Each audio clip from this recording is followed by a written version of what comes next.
Okay, Mateo 18 ngadtod sa 19. Aton tanawon ang ilang iya punto dinhi nga mahimo ba nga santos ang tao kay ingon nila unsay itugot dinhi sa yuta tugot dito sa langit.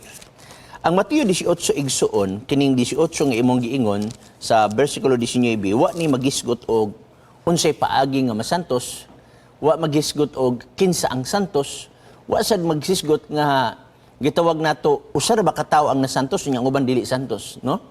Ang gisgutan sa Mateo kapitulo 18 mga pinangga, mahitungod kini sa makasala sulod sa simbahan.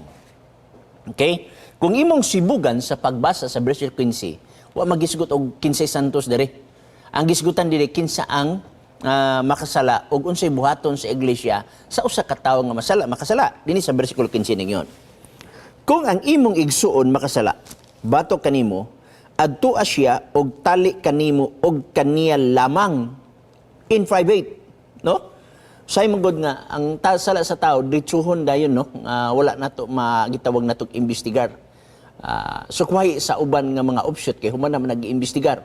Human na nagitagaan og hukom, unya nanay circular gipadala. So kung maghisgot man ta dis Facebook, wala ta ingon nga gi-judge nato siya kay gi-judge na nadaan sa church. Ang church na nay hukom daan. Unya igo lang ta mo hatag ng information.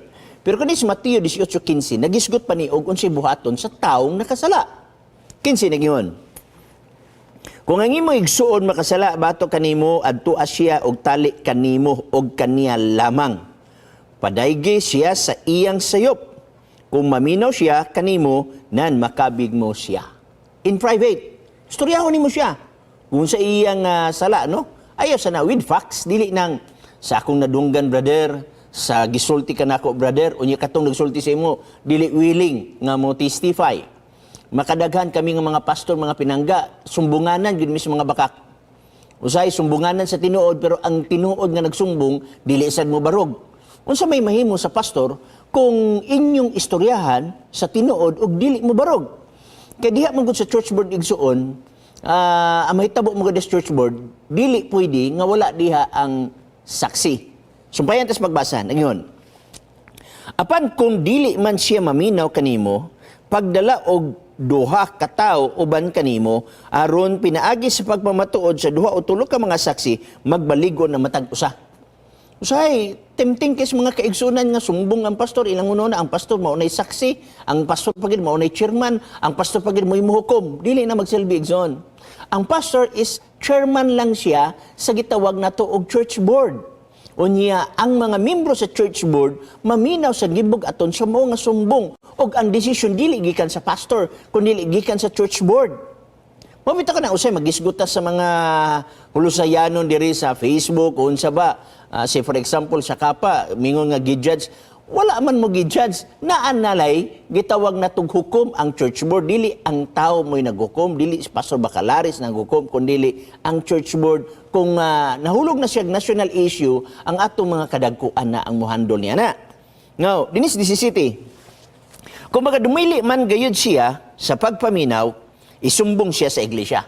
So, dili siya moangkon sa iyang sala in private, di pagit siya moangkon sa iyang sala, bisag gidalaan nagtulo ka mga saksi, ingon dayon din ni dala sa church board, dala sa church, dala sa iglesia.